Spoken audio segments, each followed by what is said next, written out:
I am Lant Pritchett. I am here at the Blavatnik School of Government.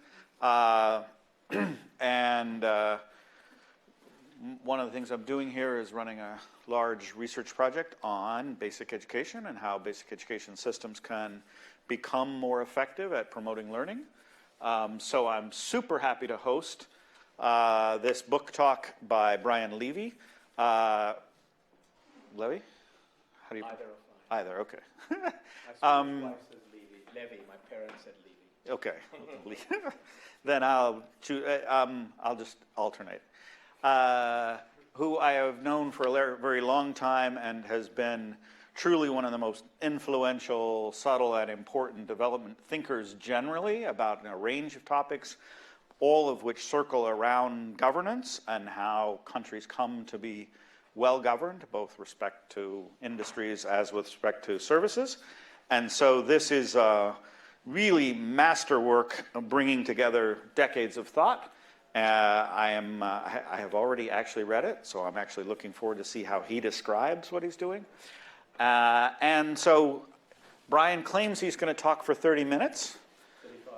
35 minutes. I'm sure all of you will treat that estimate with some amount of skepticism, having had professors say they will speak short and speak long. But he says he's going to speak for 35 minutes, after which we'll be open for questions and answers, and I'll rejoin him here, and we'll have Q&A until we're done.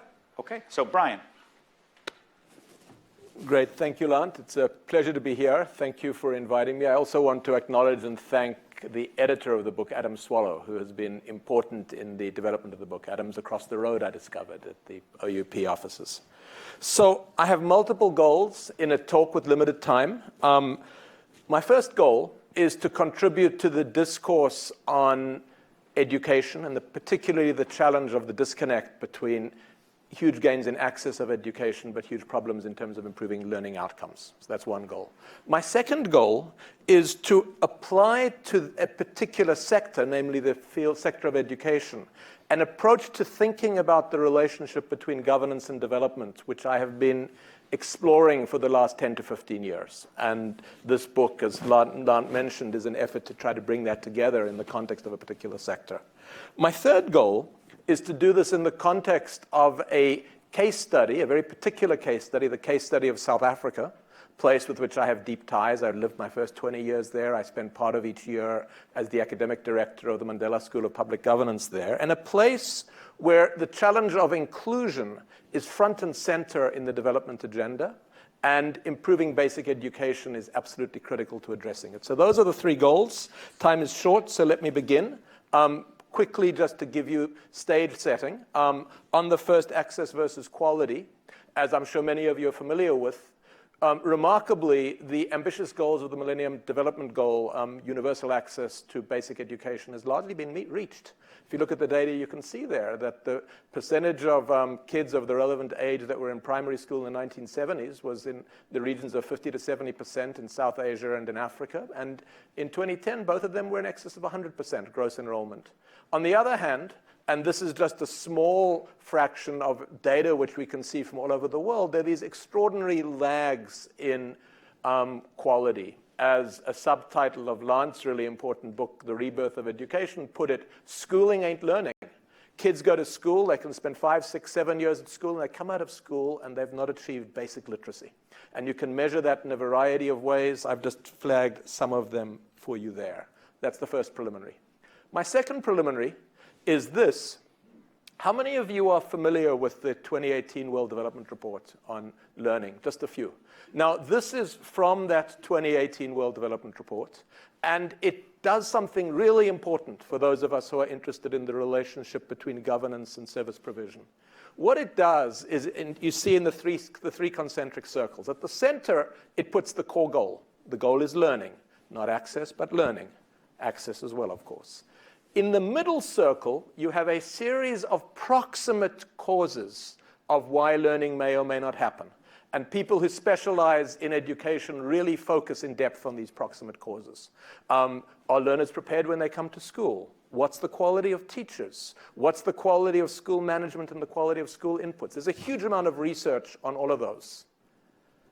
I called those proximate causes because what I think is so powerful about this figure, and I will come back to it at the end of the talk, is it makes the point that these proximate drivers of learning outcomes are embedded in a much broader network of stakeholders, the relationships between the stakeholders, and implicit in that figure, the governance arrangements that link the stakeholders to the system.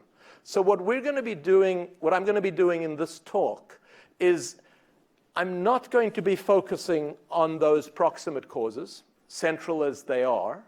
I'm going to be focusing on the governance drivers of the extent to which, if you like, these proximate drivers may or may not be able to be activated, depending on what's going on in the broader system. But what this figure does is just to underscore for you the relationship between a lot of classic work on education and what it is that I'm trying to do in this talk.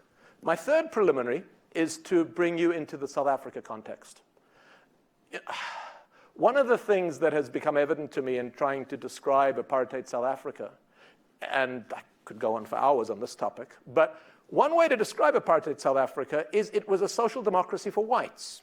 It was a repressive, totalitarian environment, an exploitative environment if you were black, but if you were white, the way the politics evolved, you had all of the characteristics of a Nordic country in terms of the nature of public services that were available. So I give you just one piece of data that's there to give you a sense of the comparison. That South Africa had built a strong public school system for whites, and for every rand, dollar, pound spent per white child in 1970, 6 cents was spent per black child. Just to give you a sense of that disparity. You can see some of its consequences if you look at the high school completion rates. 1970s, the high school completion rate amongst white South Africans was above 80%. It was less than 1% among black South Africans. By the early 1990s, that had begun to change. It continued to change quite rapidly. Note that that's a measure of access beyond the 1990s. But quality, first measure in terms of access to university, lagged hugely if you were a black South African. So with that as backdrop, the 1994 democratic transformation in South Africa emerged as an extraordinary opportunity. It was a moment of great expectations, and it was a moment in which, in this, again, there's a much bigger story to be told, but in the specific area of education, there were an extraordinary range of far-reaching reforms that were adopted. So let me actually work through that slide backwards. The first one, I'll start in the middle. The first one is to notice the redistribution of spending that took place in the 1990s. One of the authors in this volume, and I should note this volume has got multiple authors, multiple people edited, it's a team effort. One of the authors, Louis Crouch, has worked around the world, and he said he's never seen a place where the redistribution of spending was as rapid as it was in South Africa in the 1990s. It had already shifted before the 1990s, but as you see here, if we just take the share of public spending going to the top 20% of the population, it fell from 28% going to the top 20% in 1993 down to 14% by 2000. It's a large redistribution. Note almost all South African kids, black or white, were in public schools in South Africa. There was also an incredibly far-reaching institutional transformation. There was a necessity to transform a system which had been racially organized to one that was non-racial. But more than that, South Africa embraced in the 1990s the vision that many countries were seeking to pursue in terms of how they would transform an education system. And those of you familiar with Mary Grindel's book, Despite the Odds, which describes education sector reform in Latin America, she describes the determined but halting efforts to begin to shift responsibility and control of education systems in Latin America down the system. South Africa basically did in the 1990s what was the aspiration of these Latin American countries. What it did was kept control at the central level of the regulatory framework and of the financing framework for education. That was the basis for achieving redistribution and equity. It assigned the responsibility for implementing and managing the system to the provincial level, the state level, the 9 provinces at that particular period of time. And it also empower to quite a substantial degree, to a large degree, school governing bodies in which parents were a majority. And this combination, this assignment of both power of responsibility was a comprehensive adoption, with almost no exception, of what was the halting aspiration of many Latin American countries through the period. So that's a pretty promising start when we pick the story up in the 90s. But as you can tell from the title, from my comment, Great Expectations, things don't necessarily work out the way one hoped. So what happened? So that's what I'm going to try to address, and I'm going to address it from a governance perspective. I will first set up the puzzle. Then, having set up the puzzle, I will explore from 3 different angles the limits of trying to address this problem bureaucratically, and then I will suggest some possibilities as to the ways forward. So let me begin with the puzzle, and one useful place to begin is with some outcomes data. There'll be some more later. So what this is, these are the results of global standardized tests of maths and science. That's the TIMS, and of reading, that's the PEARLS. And you control for a series of exogenous variables: per capita income, features of human capital. If you're on the 45-degree line, it means that you're performing more or less as predicted. If you're above the 45-degree line, you're performing better than would be expected. If you're below the 45-degree line, you're performing worse than would be expected. And as you can see in these data, as of 2015, South Africa emerges as an extreme negative outlier in terms of the learning outcomes coming through the system. I have some more data for you in a moment around that. And why? And if we're going to try to explore why, and we're going to explore this through a governance lens, obviously we have to control for a whole series of other variables, and we do control for them. But if we're going to explore this through a governance lens, we need to somehow align our governance analysis with this intergovernmental system that I described for you. And so what we did in this research program is we said, let's conduct the research to understand the interplay between politics, institutions, and the effectiveness in relation to learning of actions at multiple levels. It's a multi-level analysis. And since this is embedded in context, so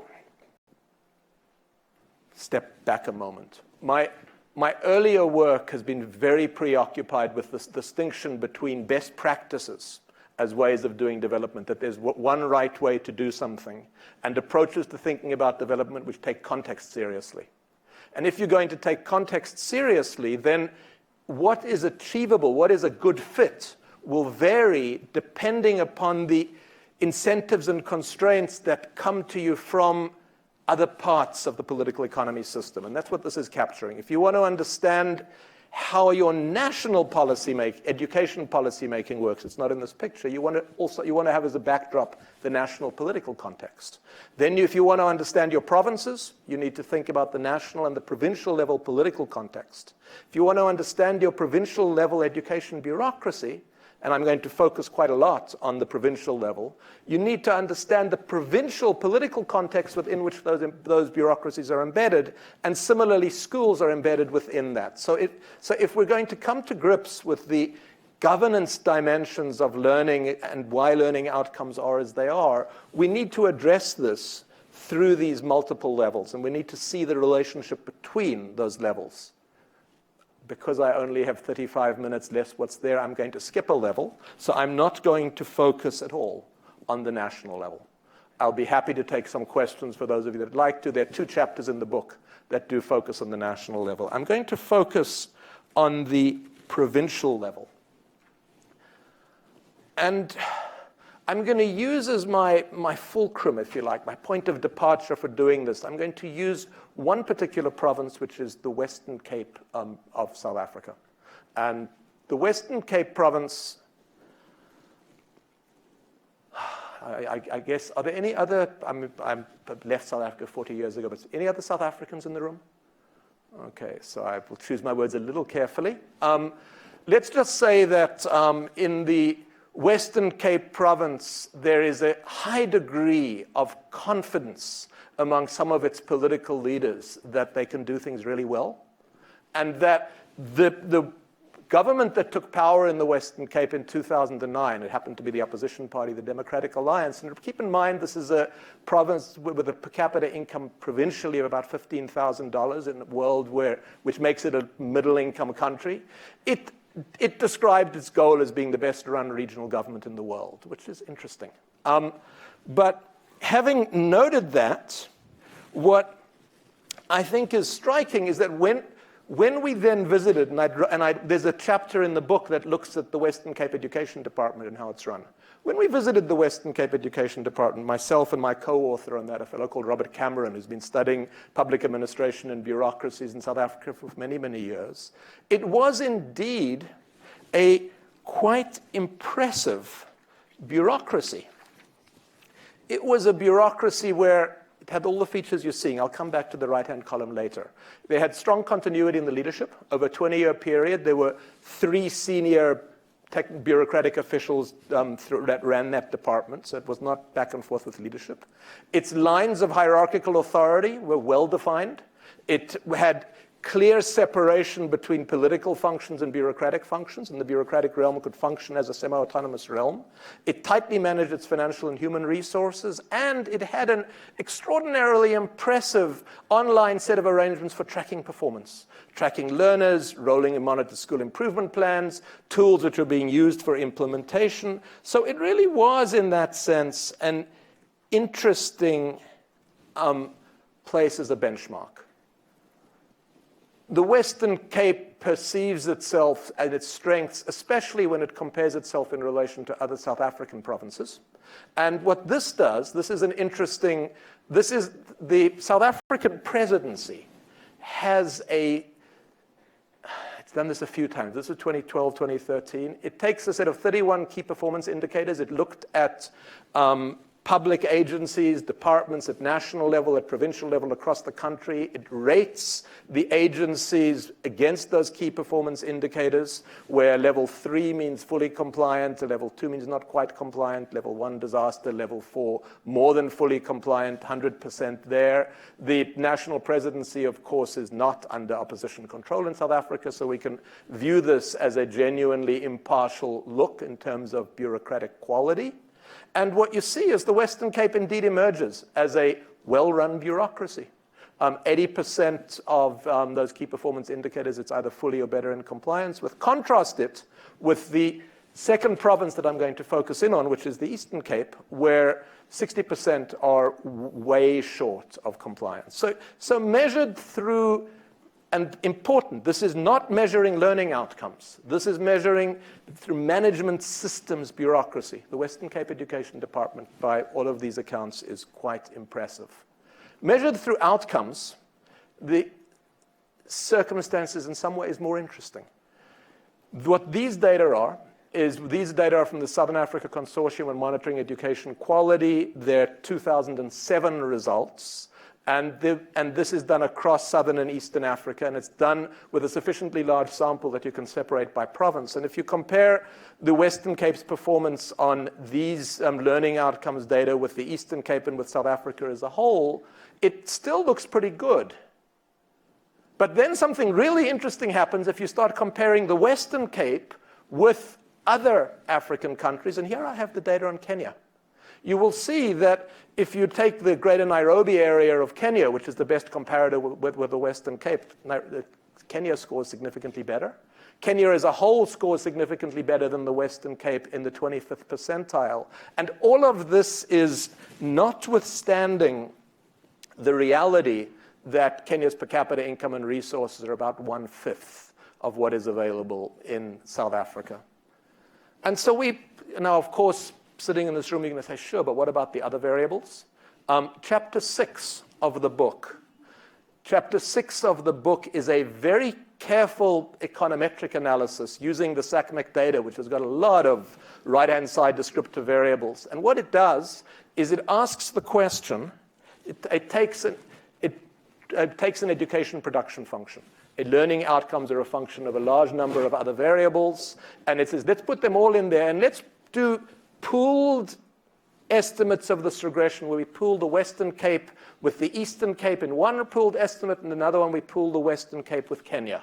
And what you get is you get this interesting pattern where, as one would predicted, once you've controlled for the other variables, the strength of the Western Cape bureaucracy as a management system relative to the Eastern Cape emerges pretty powerfully. You get a strong positive coefficient on the dummy variable, if you like, for the Western Cape. But you also get a strong negative coefficient for the Western Cape relative to Kenya. This is surprising. Those of you who've worked in Kenya will know that I described the Western Cape as a smoothly oiled, a well-oiled bureaucratic machine. I've never heard the Kenyan bureaucracy being described as a well-oiled bureaucratic machine. So we have two. Okay. Maybe we can find another term. But so what we have then is we have two. This is setting up, we have two puzzles here that emerge once we anchor this work in that Western Cape fulcrum. The one is we want to understand better the divergence between the Western Cape and the Eastern Cape. And the other one is we want to understand what it is that means, notwithstanding what I've described in the Western Cape bureaucracy, its learning outcomes sharply underperform Kenya. And so to do this, we're going to explore this through three themes. First, we're going to look at the role of context as a constraint. Then we're going to drill down into the school level. And then we'll turn to Kenya again. So keeping in mind what should at this point be obvious to everybody, that this research is hardly an effort to extol the virtues of the Western Cape relative to everywhere else. This is an effort to really probe some complexity. Let's drill in. And starting then with context as constraint. I want to contrast for you the Western Cape narrative, which I've shared with you, this is a description of the Eastern Cape bureaucracy. So the Eastern Cape bureaucracy has had continued rapid turnover at top levels politically as well as top levels bureaucratically. I haven't looked yet at the typesetting in the final version of the book, but when we were trying to put this together, we couldn't fit the number of officials over this period of time on one page. So rapid had been the turnover in the Eastern Cape at the senior levels. Hierarchical lines of authority in that bureaucracy are unclear. Someone gives an instruction to someone who works for them, and maybe the person says, well, let's discuss it again in the morning. And who knows what happens in the course of the evening, but the instruction changes or the person realizes, no, that's not what I'm going to do. I'll come back to what could be going on there a little later. In addition, there's huge amounts of ongoing reported but unaddressed financial impropriety, difficulties in deploying teachers to where they're most needed, and there's chronic underspending. And the question is, why might this be happening? And the core narrative of my own work has been context matters big time. Lant. Sorry, I thought you said under. Overspending. Overspending. They overrun the budget. They endlessly overrun. I think 95% of the budget is ending up going to wages and salaries because there's almost nothing left for working capital, and then you get squeezed and you have to manage that. So how to think about context? This is a big question. My earlier book, Working with a Grain, also published by Oxford University Press and also available on a discount today, Adam. No, my earlier book is an effort to explore this in depth. And there are three sets of variables that I've found helpful in making sense of context. It turns out, in my experience wrestling with this, when we talk about distinctive context, we can become overwhelmed by the detail and the differences in detail in different places. And in my experience, if we focus on these three sets of variables, we go quite some way. One of them is the measurement of inclusion.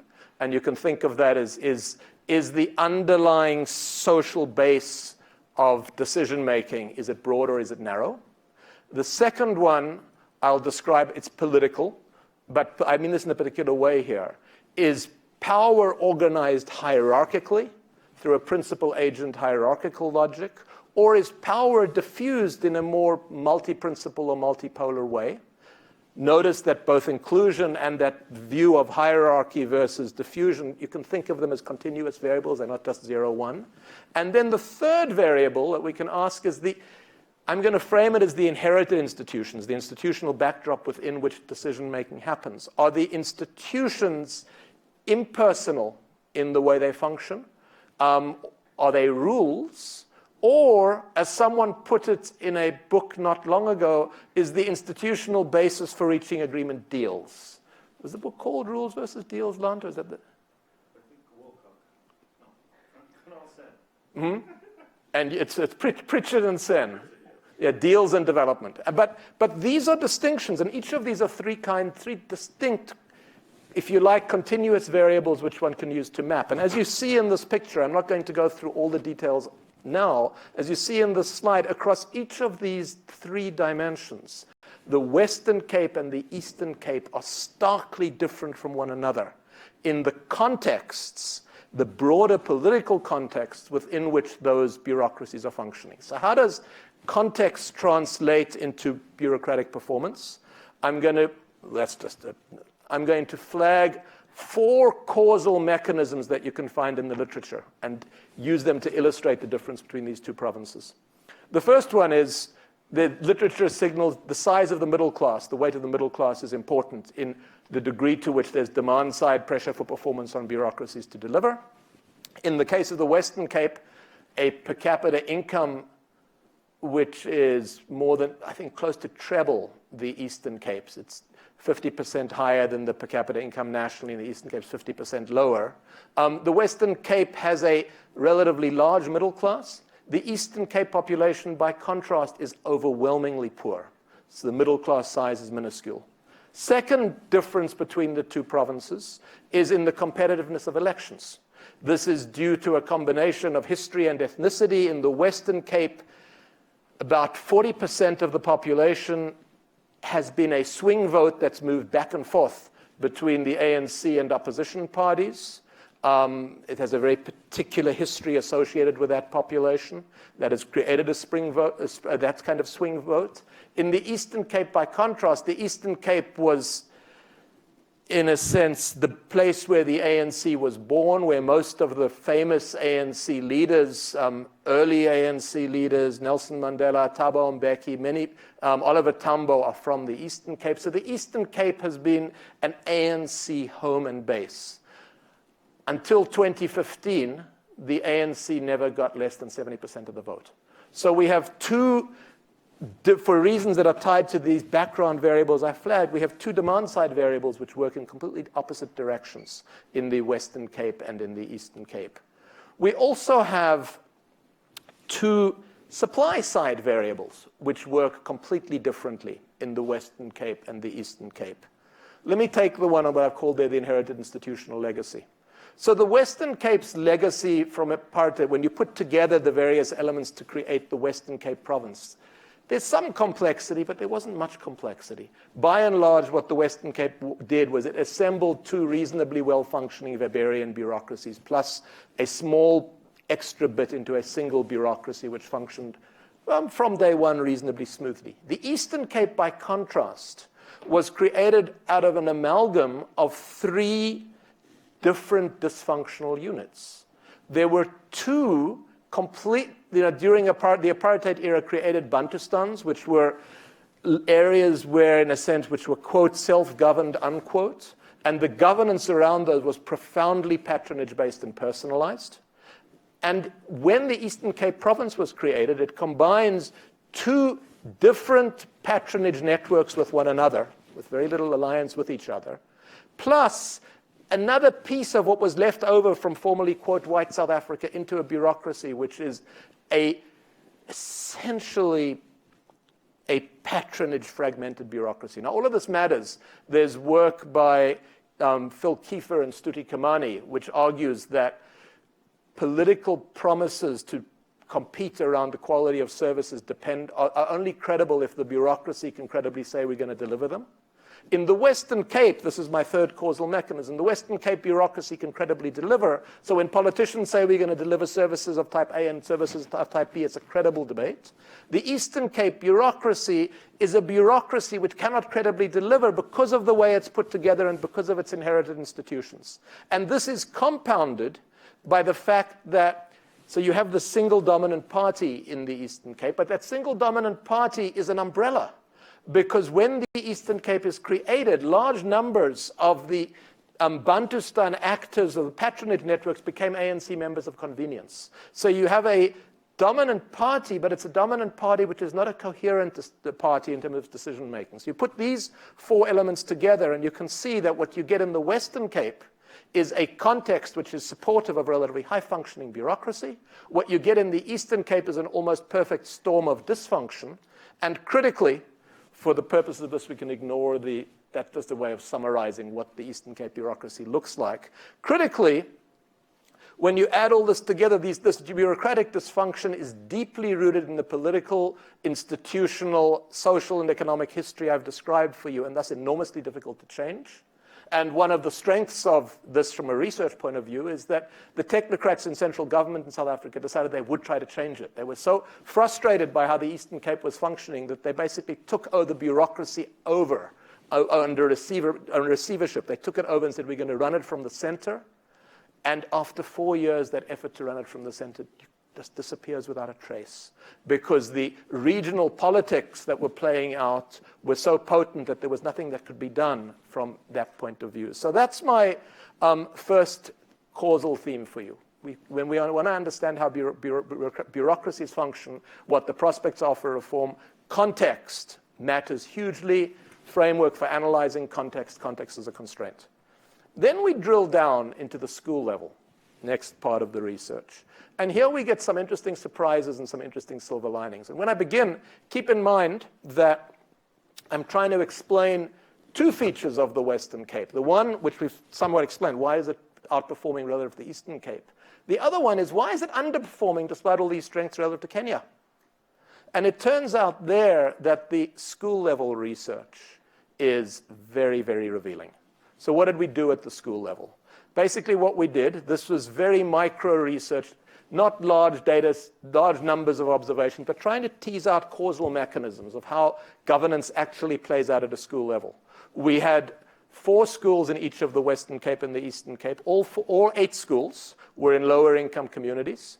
They were in each province, we had 2 matched pairs. These schools were more or less neighboring to one another, within a kilometer or 2, same socioeconomic base. One, based on data from the early 2000s, was relatively high performing. One was relatively low performing.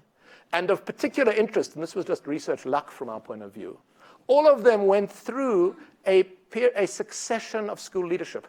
So what you have in all of those schools, and we try to understand causal mechanisms over time, is an initial period with one principal in place, a process of principal succession, and then how the school is governed and how it performs in the subsequent period. And by the way, these are reported in chapters 8 and 9 of the book.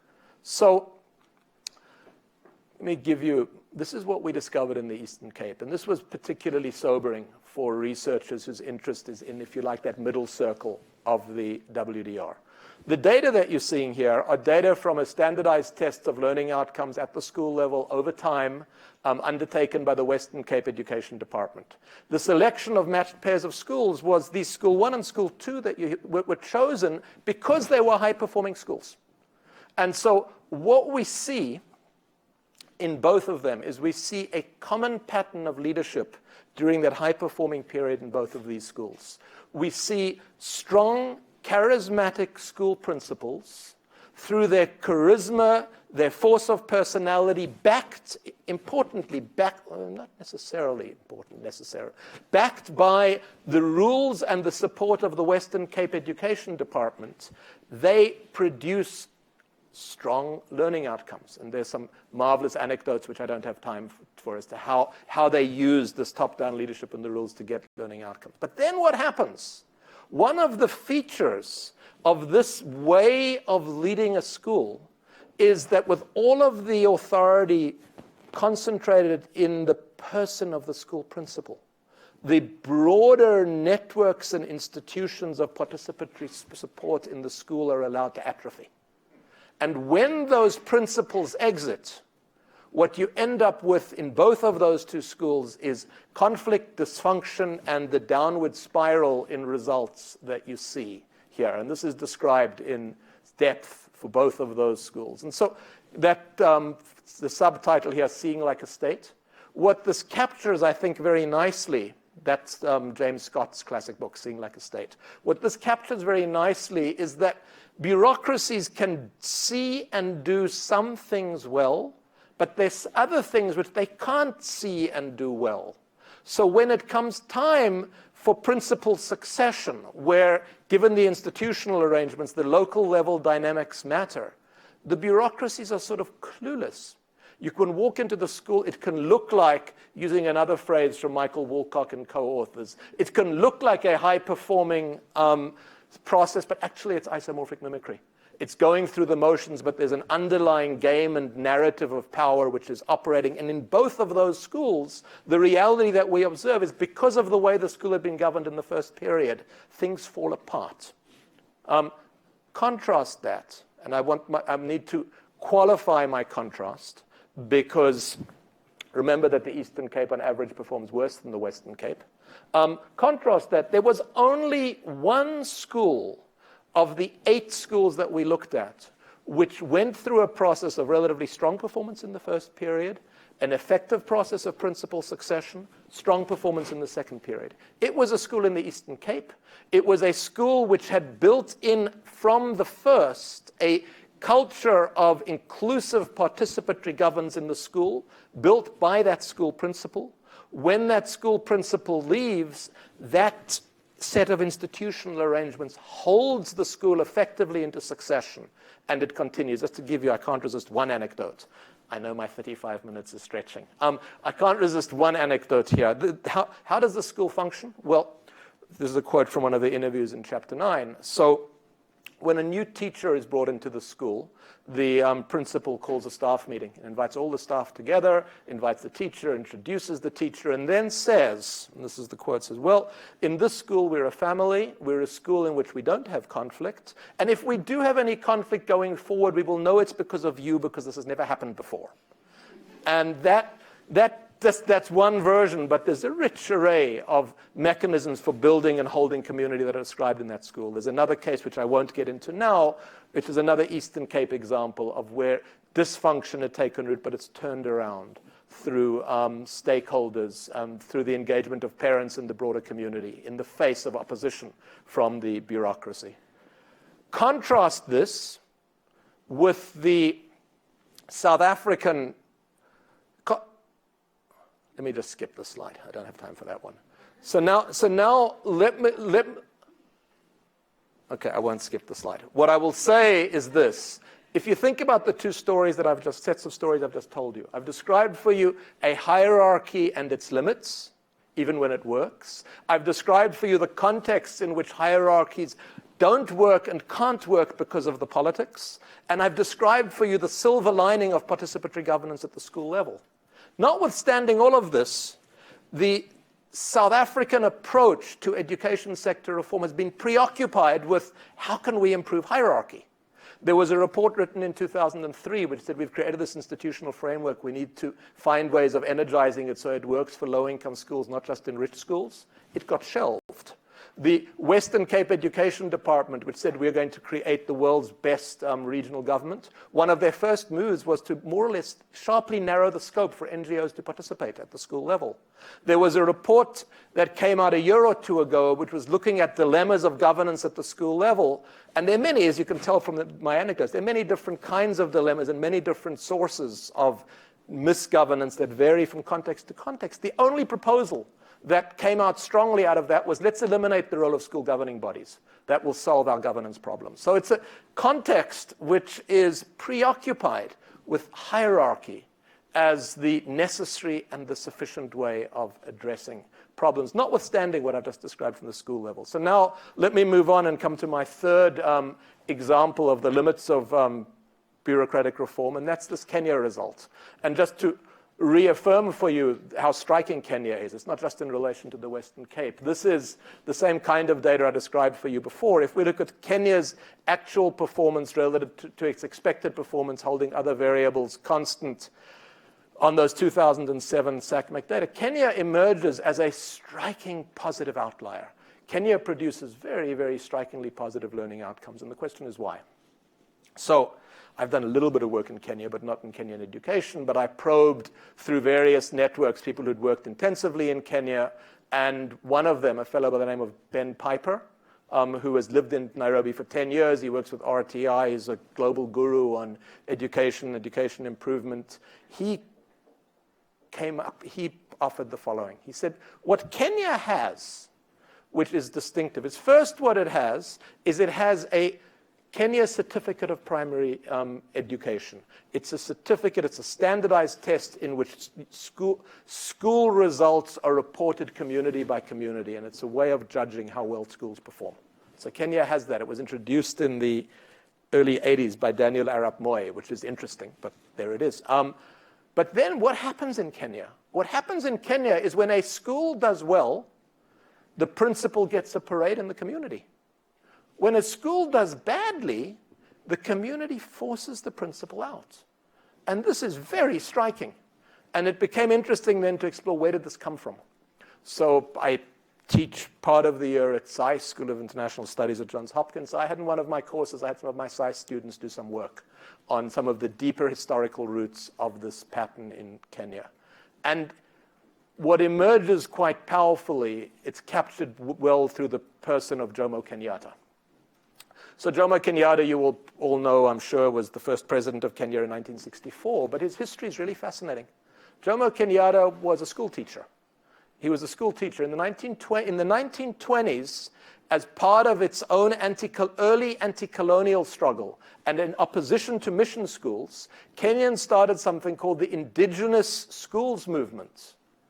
Jomo Kenyatta was a major activist in the Indigenous Schools Movement in Kenya in the 1920s.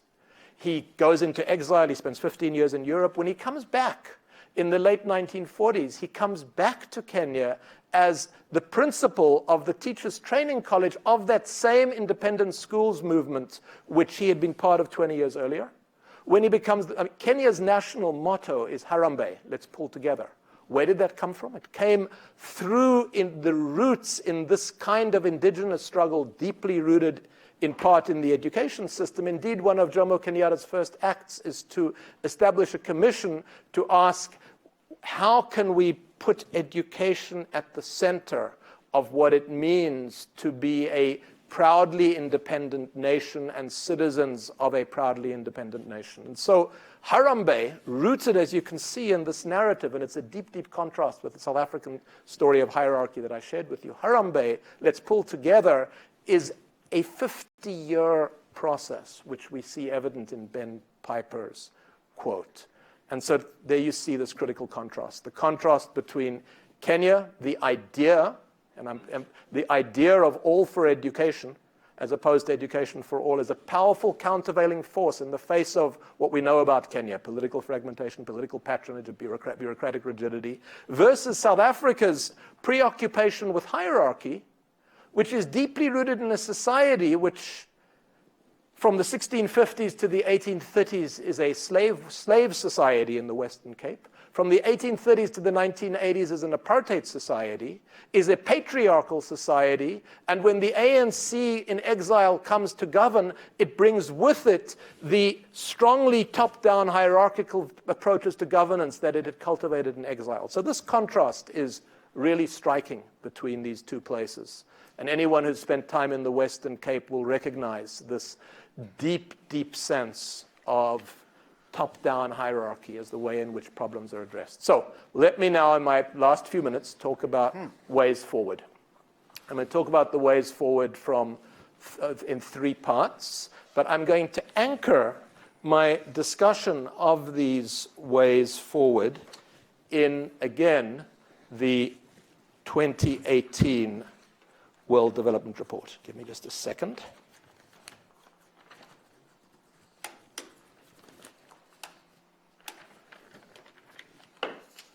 Yeah. So I described this for you at the outset of the talk.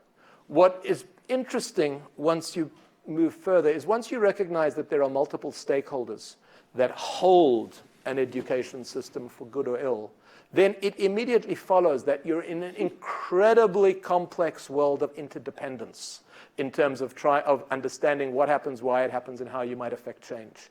This is a complex system. This is a system in which Each of the players is going to act based upon their expectations of how others are going to respond. And when you're operating in a complex system like this, there are three sets of implications that I take that follow from this. The first one, and this is a quote from the 2018 World Development Report, that when you have that kind of a complex system, a system can be stuck in a low-level equilibrium in which one's stuck in the status quo, even if many of the players would be better off with a shift to a higher quality equilibrium, because you've got a coordination problem, which is incredibly difficult to address. So that's the first feature of what the WD offers once you think about this. The second feature is it leads us to think about varieties of dysfunction. And I flag here three distinct varieties of dysfunction. And what they do is this. The WDR says, let's distinguish in a system. Is the system coherent in the sense that the various parts and the various actors are aligned with one another? And it can be more or less coherent. And separate for that, around what is it coherent? Is it coherent around learning, or is it coherent around something else? If you're in the top right quadrant of that, then you're in a world of a relatively high-performing learning-oriented system. The system's coherent, it's aligned towards learning. If, however, the system, and this is one set of problems that you could find, the system may not be coherent. The system can simply be fragmented.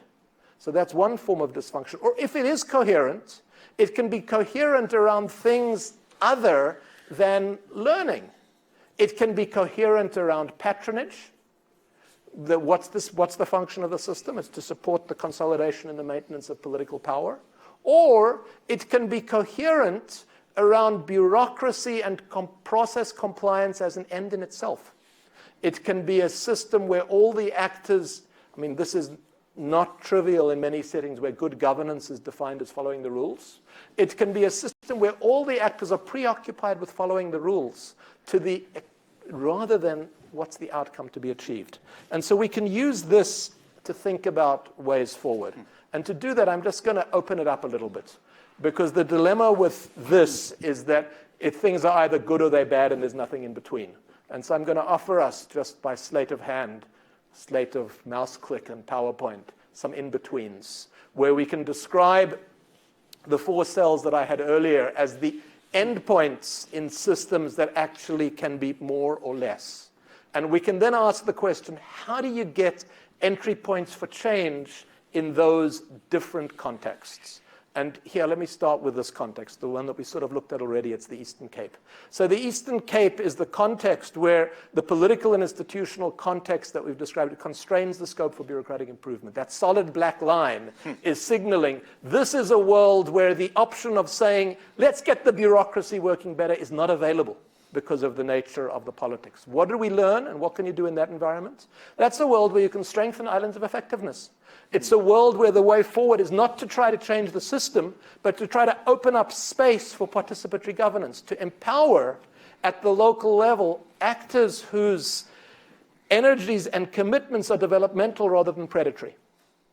In South Africa, more than other settings, the institutional arrangements for doing that are there, although the practice falls short. Now, those of you that are familiar with the literature in this space will know that many people say, well, what about capture? Isn't capture what happens everywhere? Is there really room for local level participation?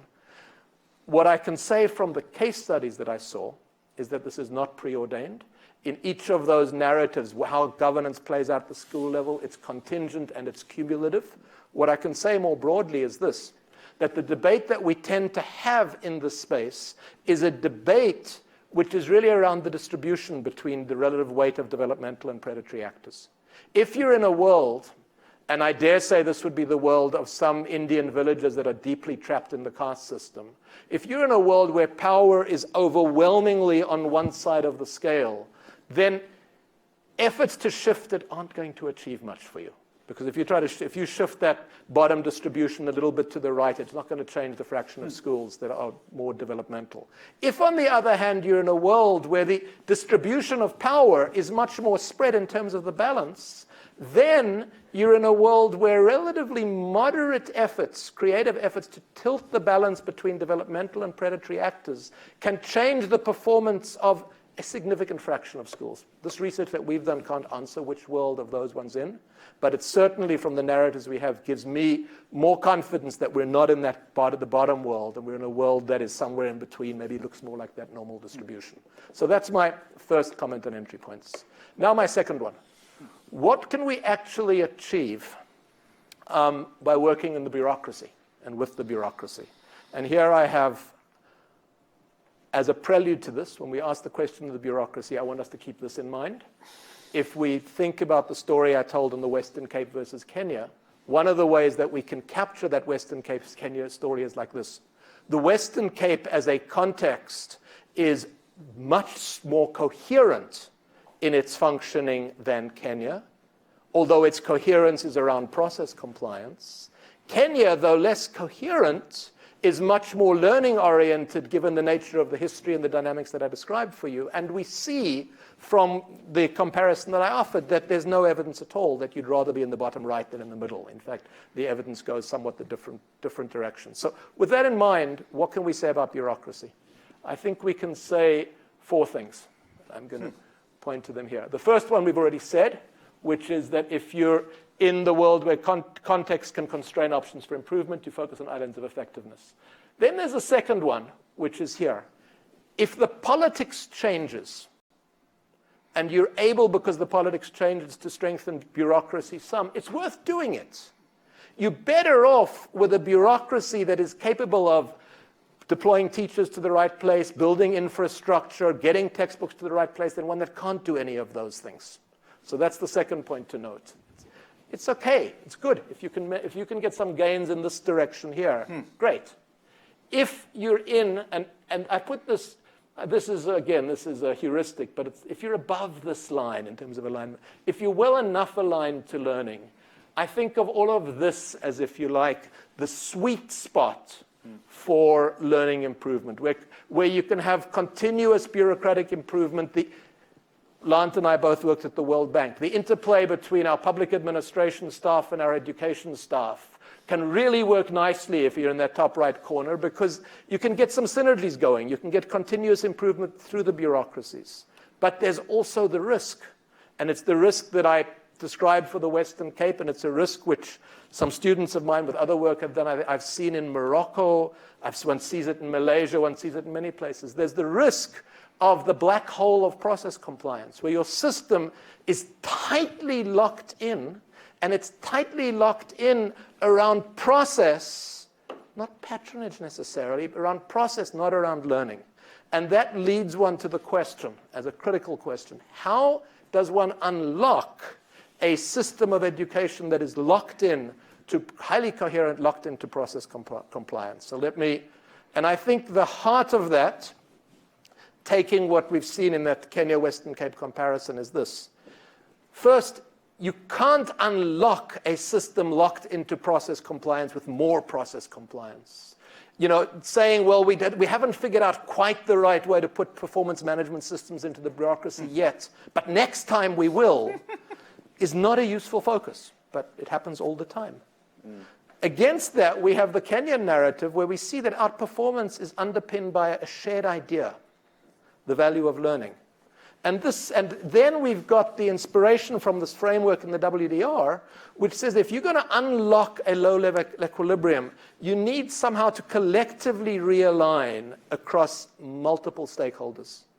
And this is, I would argue, is around what I've called the central to education sector reform is the evocation of agency, or if you like, not education for all, but all for learning. And how does one do this? This is my last slide. How do we evoke all for learning agency across multiple stakeholders? I think the first critical step, and I look at the South African case, and I think there's some halting signs that could get there, is the power of a transformative idea. It's the power of a political invitation that active citizenship learning is something for all of us to engage, not a task for the bureaucracy out there. Second, create space throughout the system for learning-oriented innovators. Learning-oriented innovators within the bureaucracy, and learning-oriented innovators outside of the bureaucracy, parents, communities, NGOs. That third one means don't just say come and participate in all for learning, you need institutional entry points for that engagement.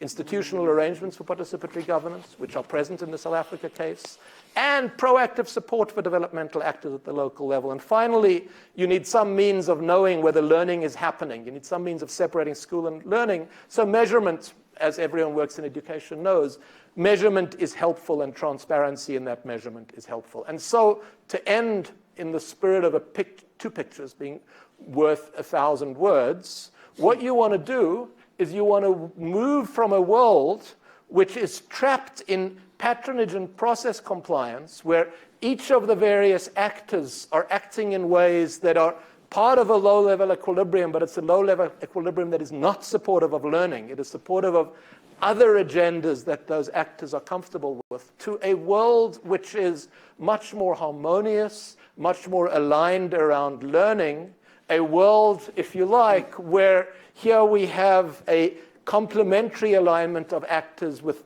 different kinds of agendas geared towards the shared vision and the shared purpose of learning. And so one last comment, and then I will end. And notice that one of the crucial implications of this, and it's something that may be difficult for some more technocratically oriented reformers to stomach, is if you want to move from that trapped space to another space, it probably means that you also want scope for somewhat more messiness in parts of the system than people will be comfortable with. Because each of these aspects here evoke agency, and they're messy, and they're untidy. But as far as I can tell, that's how you realign stakeholders around learning rather than goals that are antithetical to learning. And that's what I have to say. Thank you.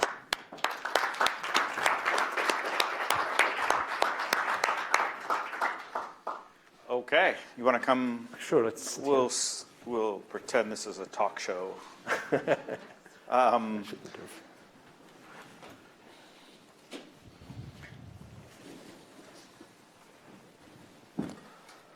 So that was a brilliant presentation. Love that. It did have the... I hope you filmed that. Lant never says that. Yeah. Yeah, I'm not good as a moderator. Go ahead, Lant. Please continue. Didn't want to stop you. You didn't want to stop me from preaching. No, it's very deep and subtle. So we would like to take questions.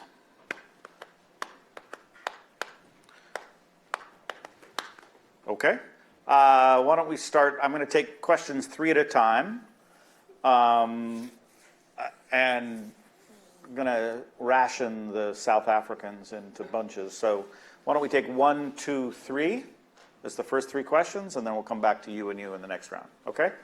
So just, why don't you, since I don't know anybody, because I haven't been here a long time, why don't you stand up, say your name, and then ask.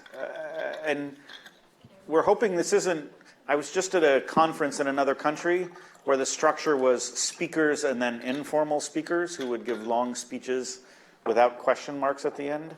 I'm hoping the culture here is like questions like our questions. So go ahead and stand up. Okay. Hi. I'm from Jordan, and I work in the education sector in Jordan. And I was trying to draw a lot of parallels between your case studies and our country, because the World Bank is very obsessed with decentralization and participatory leadership, and they've tried it in Jordan, and it has failed, even though they spent more than $20 million on this over the past 10 years.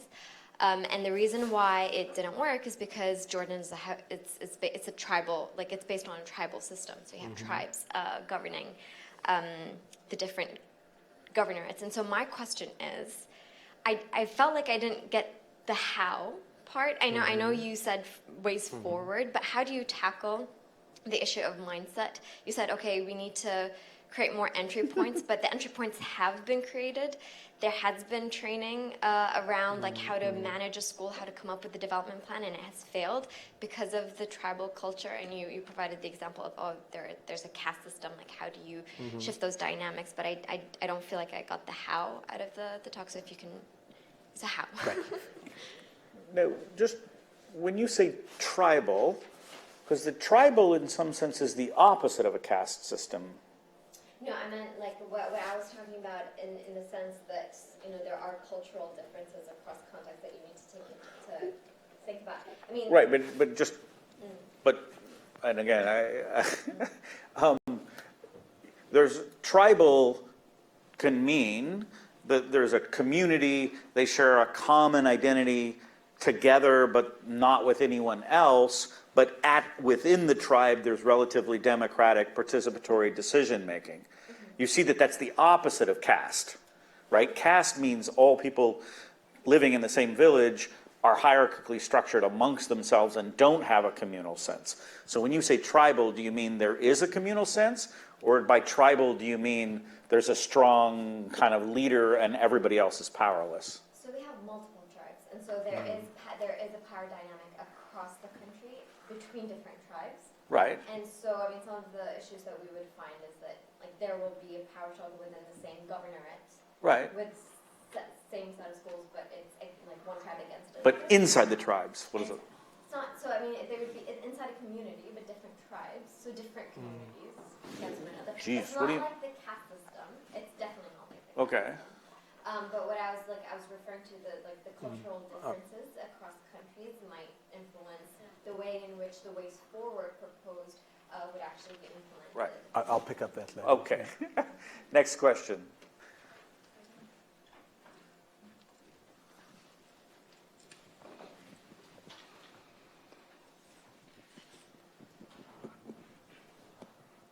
Hi, my name is Catherine. I'm It's good.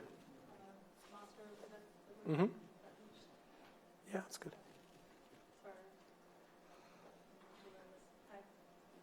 I think it's working, Catherine. Okay. I'm a Master of Public Policy student here at the Blavatnik School. And I think this is a really useful analysis, but a part of me feels like it's stopped right at the beginning.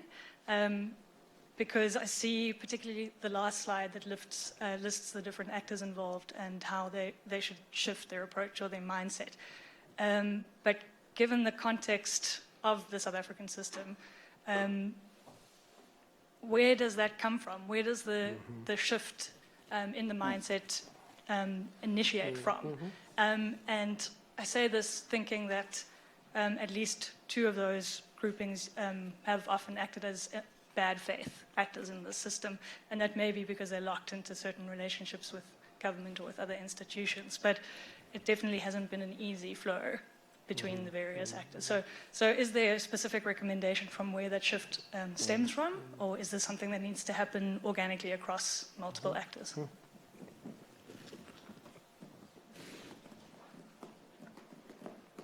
We have one more?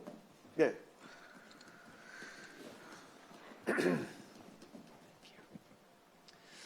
My name is Saul Musk. I'm also South African. Oh, shoot. And my question is, well, I'd be interested to hear your view about how we might get around the political and the local power of unions. In South Africa, the South African Democratic Teachers Union, SATU, is known to be resistant to top-down accountability. And I wonder, I mean, I presume that it would be equally resistant to local participatory governance. I was intrigued by your anecdote in Kenya, for instance, of the very powerful role that principals can play, but also that communities can play in holding principals accountable. And I wonder, you know, if unions are so deeply entrenched in a system like South Africa's, do you not see that as a very large stumbling block? Can I take those three, Lant? Yeah, sure. Okay, so great questions, and what intrigues me about the questions, which I think is terrific, is they're all aspects of power.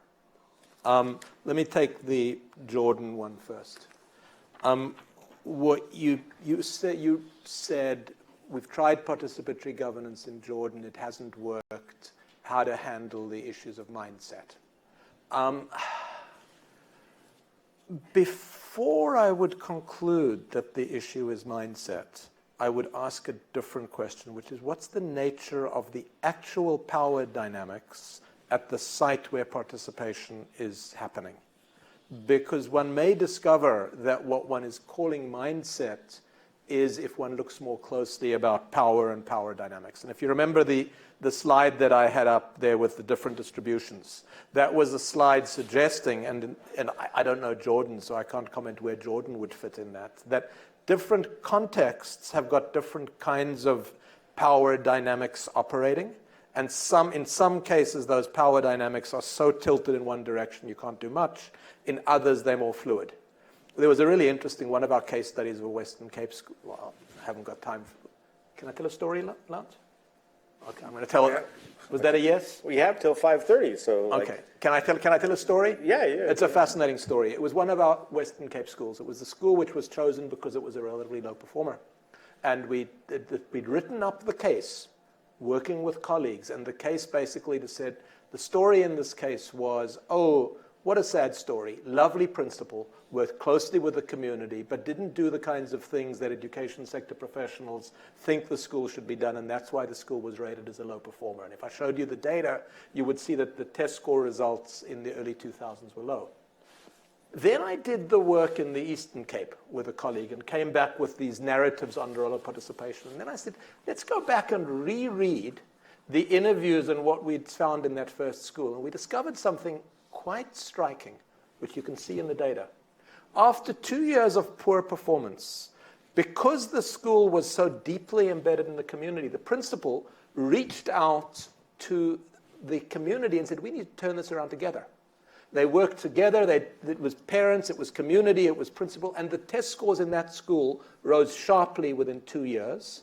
And it was the only school in the Western Cape that actually was able to navigate its principal succession process smoothly. Now, I tell that story because those of you who are from South Africa and who know the Western Cape will know that there's a local mixed race population in the Western Cape with a very different history than the recent migrant population from the Eastern Cape. And that Western Cape population with a different history, I cannot have any confidence from these results that that's an environment where participatory governance will work. That's a world where there are 300 years of slavery and depression that shaped that world.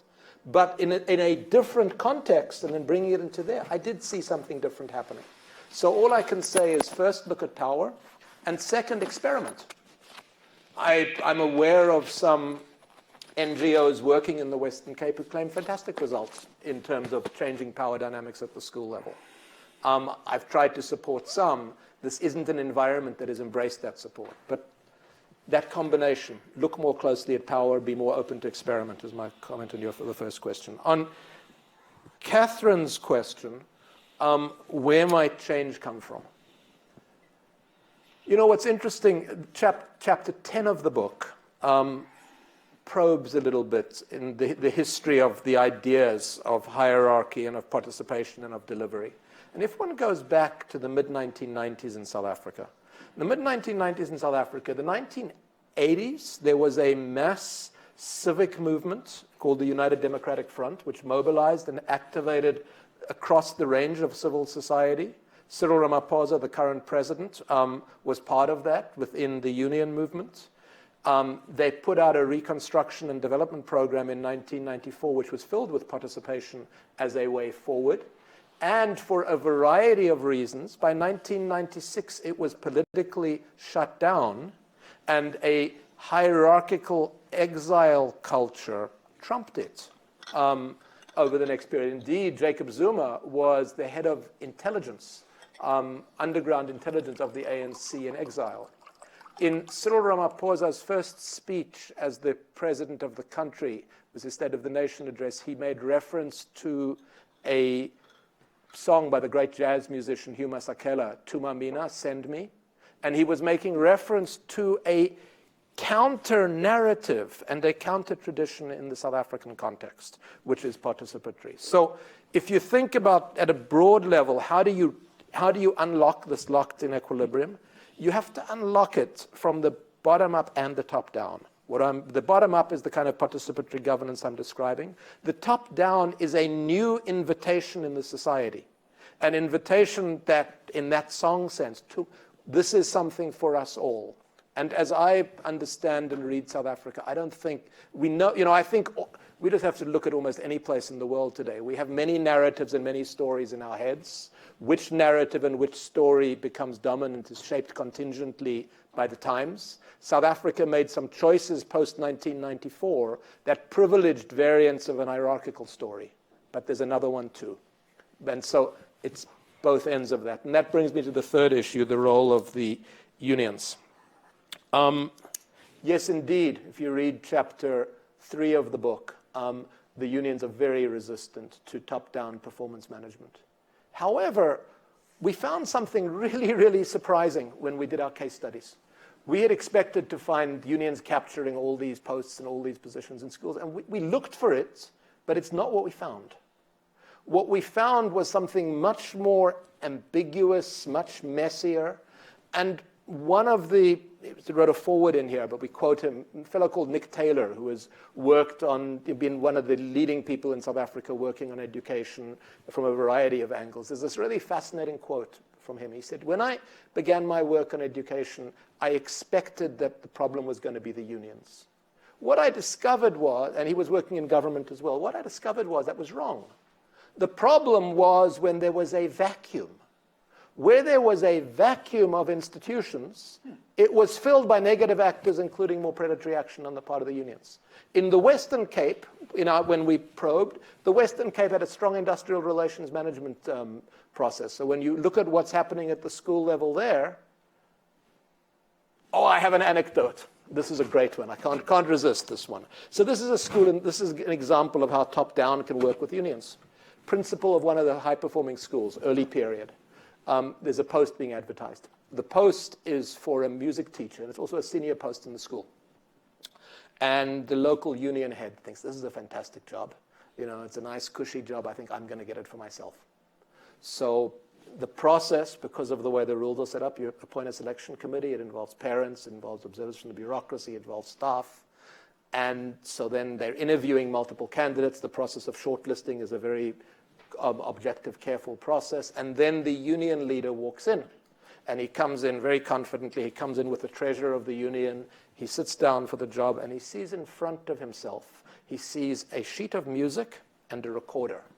And he is told by the selection committee that the selection condition for the job, could you please play this piece of music? He can't play the recorder. Can you read the music? Maybe hum it. Can't read the music. But I can see he did not get the job. It's in the context of an institutionalized set of rules, the function of the union as blocking change was constrained. In the context of the Eastern Cape, school by school by school, the core narrative is not capture by the union. The core narrative is political fragmentation amongst multiple stakeholders.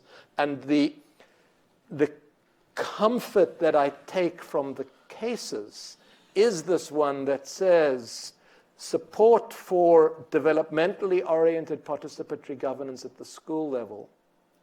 Well, let me put that differently. The cases tell us that developmentally oriented participatory governance at the school level can work and can crowd out predatory actors, including from the unions. My optimism says to me that this isn't, and this comes back to the point that was made earlier, this isn't just a matter of capacity. This is a matter of micro-level power dynamics. And one of the dilemmas that actors other than the school principal have in these schools, even though they have a formal role, is absent anything else, they can find themselves isolated under the hierarchical structure which is driven by the principal. Entry points and interventions that say, actually, you have authority here, formally, and here are networks of support. I'm optimistic that those can make a difference. Does this research show that? No. Do other cases also leave me with optimism? Yes. But I don't think that either of the reasons why, or all three actually, of the reasons why this can't be done, I don't think that is supported by what we get from this research. Let's take 3 more questions. 1, 2, and 3.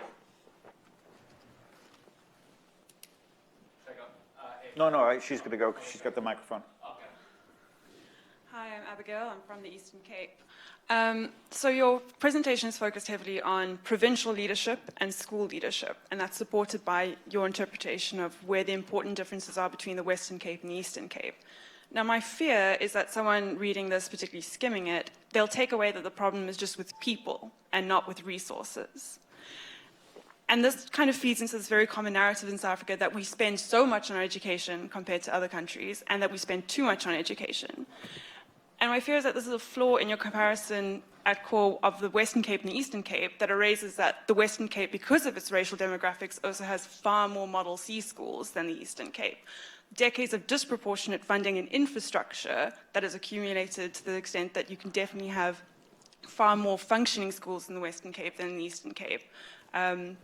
From not just a snapshot in time of what their funding levels are now, but in the sense that Western Cape schools are much more likely to have a higher number of classrooms, in which case you don't have to do things like sharing 2 classrooms between 2 different subjects, for example.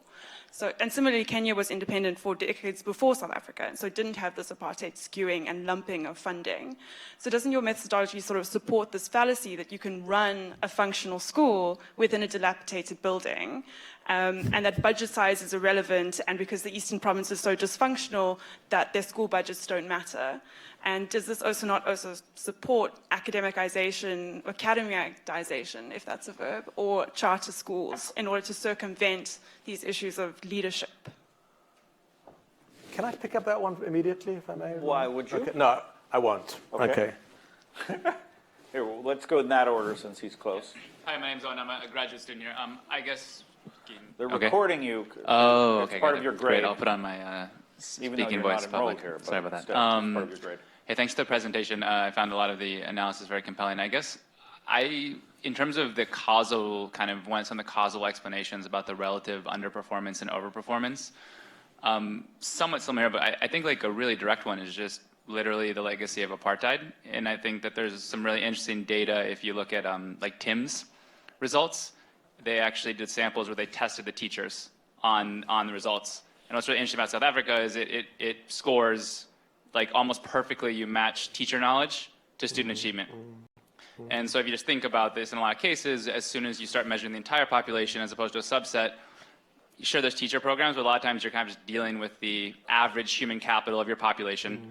And if 80% of that had kind of intentionally not been given very good education, it kind of makes sense that at least for a generation, South Africa is going to be stuck with 80% of its teachers just not having been given a good education themselves, and so, which is totally different than Kenya. And I think, and then if you look at some of the Western Cape or, different quintiles and the teachers' performance from those schools, it starts making more sense. So I was just wondering why isn't that like kind of a more intuitive or kind of maybe a little bit empirically richer explanation for the relative underperformance, which I don't think is a critique of the other analysis, but I was just wondering your reactions to that. Great.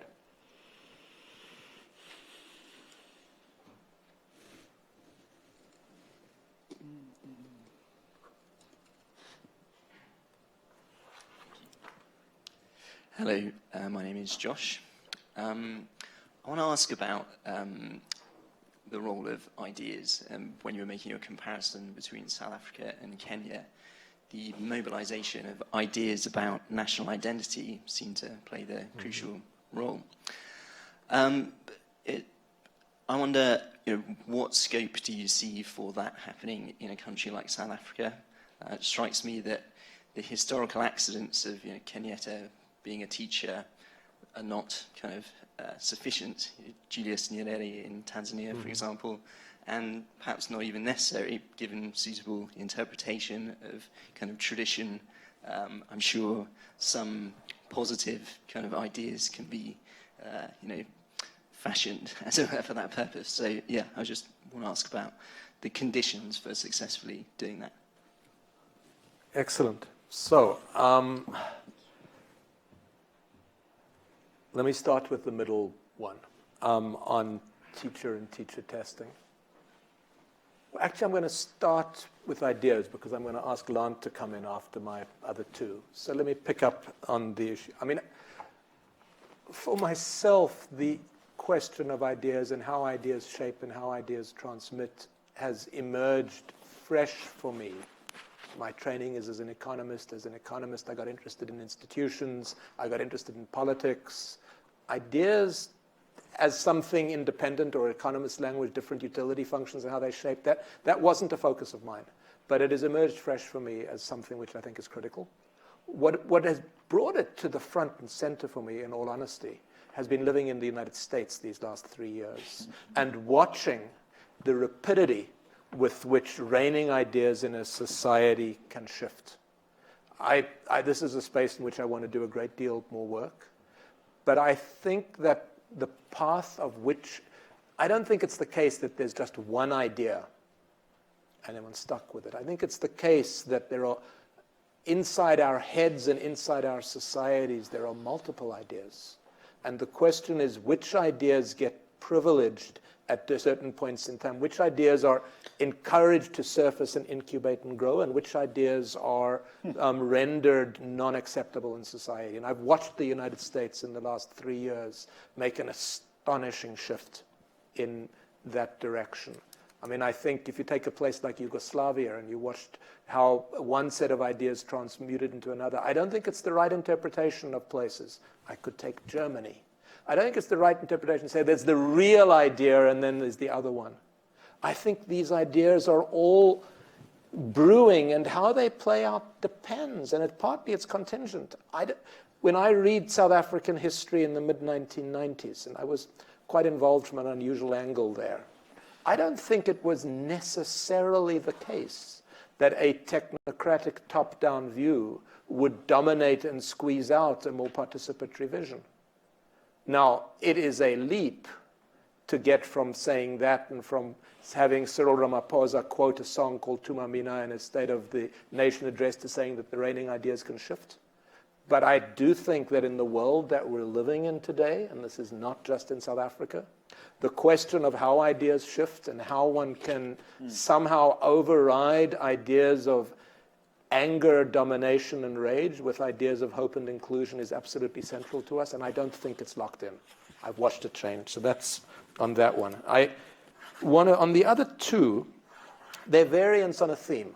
They're variants on a theme on the role of inputs and how inputs produce learning outcomes. The one case was a focus on teacher training. The other one mentioned infrastructure.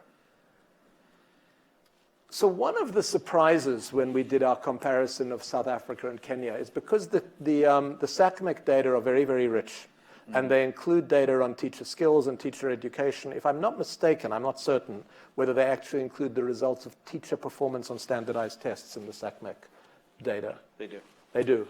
Well, it turns out that when you run the regression between the Western Cape and Kenya, it is not teacher skill differences that account for this. If you read the chapter, I mean, this was a giant surprise. The researchers who I brought in to do that chapter on the econometric chapter, they were shocked at their own result. But they were able actually to control for that, and they said it's not that. I personally am not that surprised, because my own sense from looking at schools in other settings and looking at change in other settings is where one has a learning-oriented culture, gains happen even independent of formal background training. I don't want to push that too hard, because some people may not agree with that, and I do want to hear Lant on that. But we did try it in Kenya. We ran the result. We said, no, that's not the explanation. Then on the issue of infrastructure, first, just to note that the schools that we're looking at in the Western Cape in our case studies are schools in low-income areas. Second point to note is that the South African formula for funding education is such that it's national and progressive, it's not provincial. So I hear what you say about the historical infrastructure. But the third point to note is that if you were to contrast the physical infrastructure overall, now those of us that follow South Africa carefully are aware of some of the outliers that emerge in particular schools. But if you were to look overall at the quality of the infrastructure in schools in the Eastern Cape relative to rural parts of Kenya, relative to low-income areas in India, what you're going to see is an infrastructure which, from the perspective of people who've worked in low-income settings, is overwhelmingly good enough for learning to happen if the other aspects of learning and a commitment to learning were present. And indeed, I didn't dwell on it, but if you were to look at what was inside those petals of my 2 flowers around NGOs, one of the issues that I think emerges from this work is there's a question to ask of NGOs.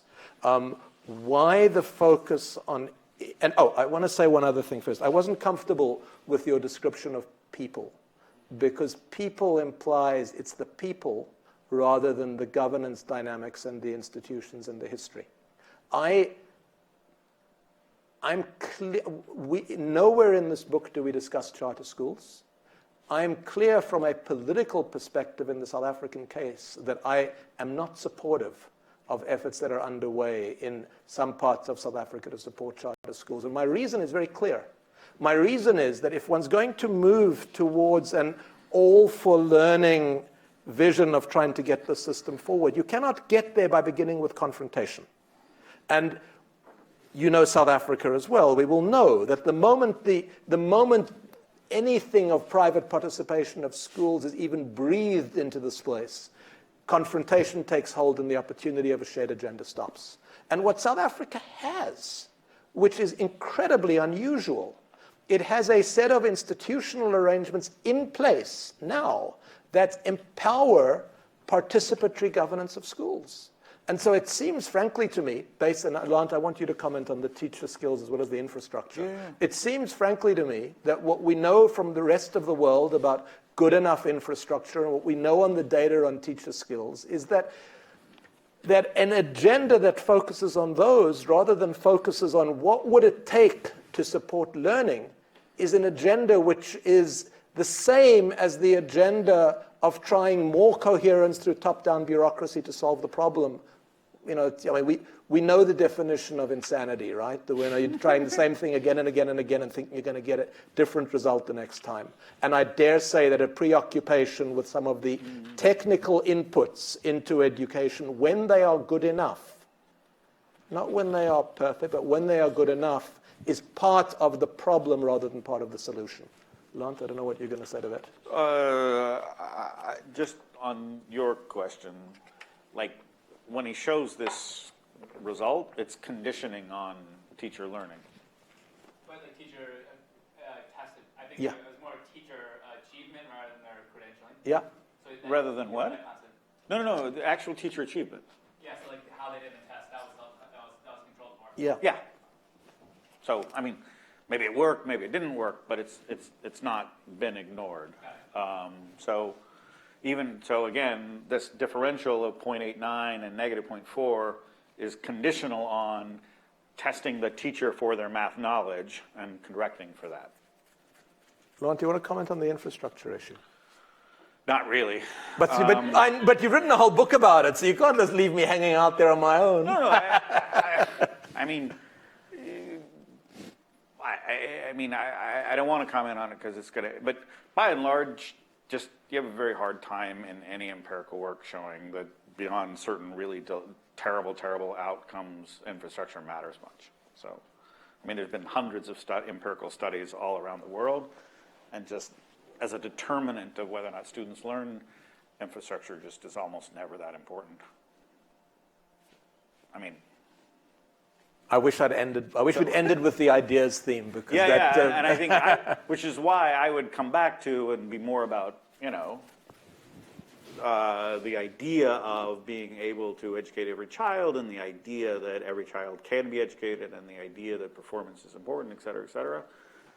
I think in the end those are going to be way more dominant, and the difficulty of focusing on something like infrastructure is precisely you can end up in the process compliance box. And so I have papers that show, like on every infrastructural indicator, education in India has gotten better and better and better, and on every learning performance measure, it's gotten worse and worse and worse. So, and there's there's dozens and dozens of empirical studies that replicate that same kind of finding. So it's not the heart of the matter.